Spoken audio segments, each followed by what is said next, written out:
So finally, we're at part 3, and we ran our log normal functions, and it was simply a function of equals ln, or you could find it up here under the math functions. There's log normal, and all you need to do is just refer to this cell here that you normalized by creating a base and adding 1 to, because you want to do 1 plus the return.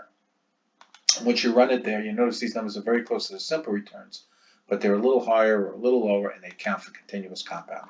So once again, whenever we try to regress returns or look at returns, we want to look at them on a log normal basis, which is what we did here. We looked at them on a log normal basis, and we did the same thing for the Nasdaq. So now we had compare apples to apples, and notice that we made sure our data lines up. Very important that your data lines up. You have to parse your data. So this is part 3. It's the final part of our little tour into calculating beta. So now that we have our numbers together,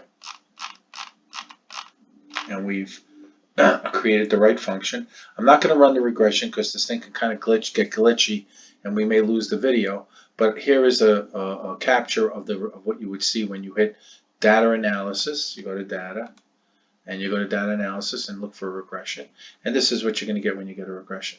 You're going to have the input, which is your K value, is K, it's be the Nasdaq, that's your independent variable, and we're trying to predict the S&P, and that's your dependent variable, which is your X value, and your X value would go in here. So notice I just panned down from number 2, which is the title, I included the title, right down to number 262. You just drag and pull. And by now you should know how to do that. So once you've done that, these numbers will be in here for you. And then you don't want to click constant equals 0. That's a problem, because if you do that, you're setting the constant of the intercept to 0, which is kind of heavy stats. I don't want to get into it now. I'd have to explain that. We'll do that in another statistical analysis. But just know that you don't click that.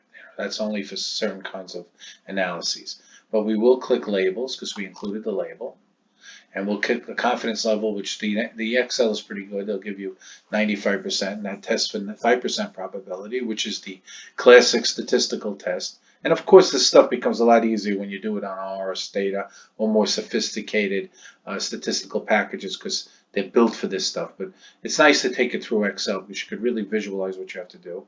I hit new worksheet, and then I clicked on the residuals, the standardized residuals, the plots, the line fit plots, the normal probability plots. So once I've clicked on all these things, I'll hit OK, and there's my numbers. So so again, once you've clicked on all these things, hit OK. As long as everything's lined up. If you're missing a piece of data, if you're doing this against the stock, if you're missing data, if there's a blank, if something happened, you're going to get an error message. It's not like those more robust statistical packages that will cure that, will account for that.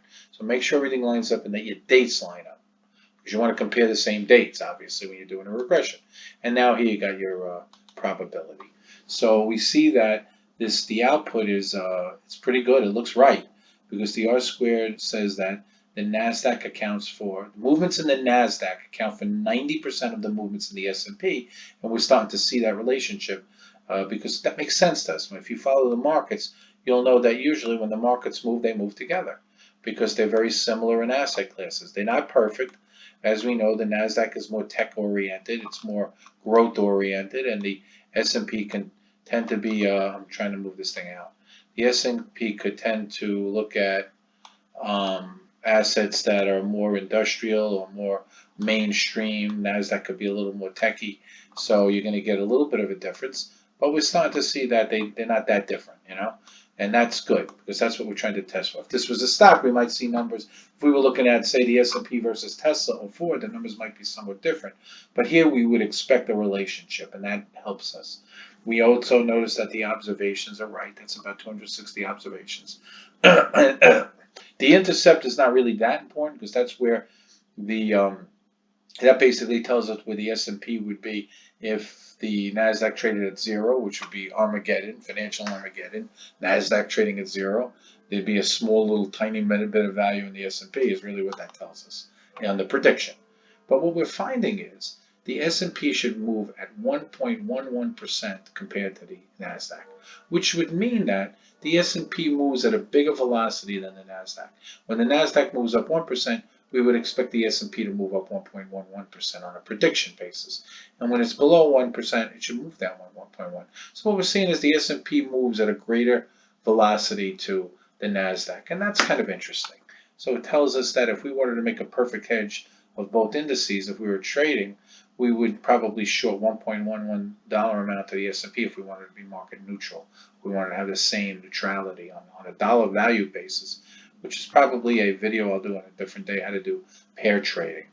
But we're not teaching trading here, we're teaching analytics. So the standard error is a very important number. It's the standard deviation of, because remember what we're doing here. We're comparing, we're trying to predict one variable versus another. So when we do that, we're going to have a plot that looks like this. And I'm going to extend this plot so you got a little more visual. We have a plot that looks like this, and that's the perfect fit line. The computer gives us a fit line, but obviously it's not a perfect fit because it's not going to perfectly fit. But the closer these numbers are to the line, the better the prediction. We know we have a 90% prediction. We know that these numbers are pretty close, but not perfect. And the difference of the actual points to the perfect fit line is the residuals. So the residuals have a standard deviation. They tell us how much our numbers deviate from the perfect fit. This is the perfect fit, which is what the computer did. Back in the day, we did it by hand, and these would be the residuals. These are the residual values. The furthest, we have a couple of outliers here that are further out, but mostly they follow the line, and they're mostly pretty close. So when we look at those residuals, they create what we call a standard error. So the standard error is the number of deviations our predictions are away from our perfect fit. And in this case, it's only 0.02 on a 1. So if we're looking at a 1.11 ratio, we're only off by 0.02. That means within 95% of the time, if you go back to our basic statistics, 2 standard deviations should be accounted for. So if we add this number times 2, that means within a band of 1.07 and 1.115, we could be pretty confident that our calculation is accurate from the 95% accurate from between 1.07 and 1.115, which is 2 standard errors, which if we remember our normal distribution, and that's our basic statistics, and I should probably do a video on that, 2 standard deviations equal 95% probability that we will fall within that band. So 1.07 and 1.115 is the two standard deviations. So we know we should be accurate up to 95% of the time. If we assume that every time the Nasdaq moves 1%, the S&P should move in between 1.07 and 1.115%. And that really gives us great comfort in terms of understanding the differences. Now we could do S&P versus Ford versus any stock, and that's how you calculate beta. You know, the Yahoo does like, I think they do 3 years monthly. Here we did the 5 years, remember from part 1 of daily. But that gives you an idea of how these things work. And if I pull this down and I grow it, you can see what the probability plot is, and that's an interesting thing to look at because it shows us that if we look at the probability of it working out of between minus 0.01 and plus 0.06, we see how much of our percentile accounts for the probability that these numbers are correct. And more interesting is the residual plot, which gives us an idea of how far off we were in terms of residuals. Let's see if we can get this up. And notice that, let's get this out of the way if we can. A little tricky, these things. Huh.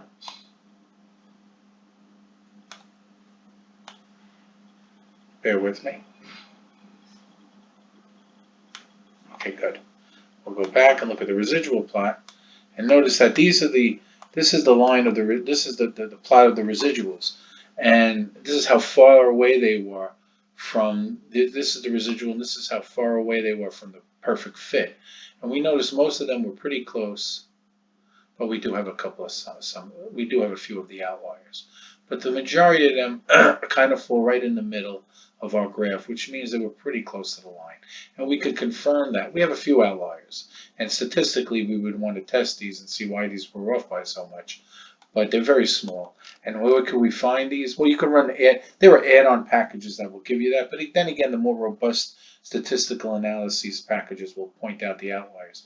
But this would be the probability output of the Nasdaq and how where these fell within the data itself, because there's going to be a range of data. So you're going to go from negative to positive, and this is the probability plot. So as you keep moving, of course, you see which percentile. So for instance, a positive return of 5% is going to be in the 99th percentile. And in negative, this is the range of data, so we can kind of look at our data.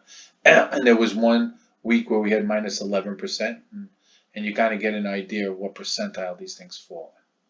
That's in the 19th percentile. When we get returns that are closer to minus 0.14, these returns are in the 17th percentile.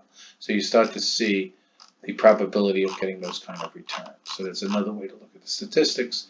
You can also look at the predicted log normal values for the S&P.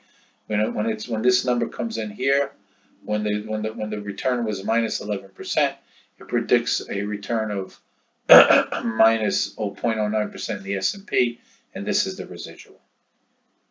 And that's how far off you would be. So you can actually look at each independent data point and start to understand how much, where you predicted and where your predictions were off. So interesting stuff, but a little deeper, and probably something we'll do, say, for another day, because we want to study our residuals. Also, why do we want to study our residuals? Because from time to time, we're going to want to know if our numbers aren't perfect, if our numbers are off a bit, where are we off? Where are the outliers? And we might be able to account for those and remove them, frankly, or know that, you might have like 1 or 2 days where these things don't predict each other by a wide margin in any data analysis.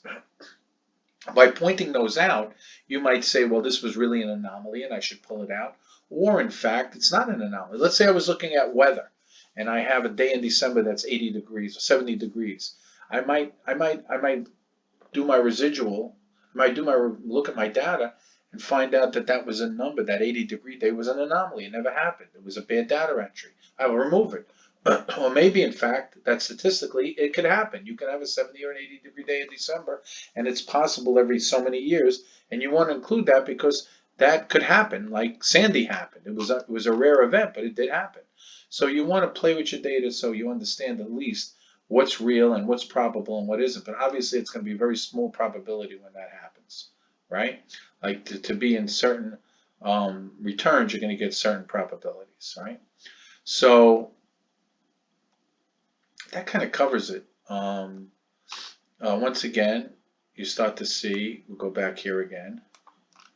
There's our perfect fit line. And there's our probability line. So days where we were up 6% was up here. When we were down as much as 11%, we're down here. And then notice this is the accumulated probability. This is the accumulated probability.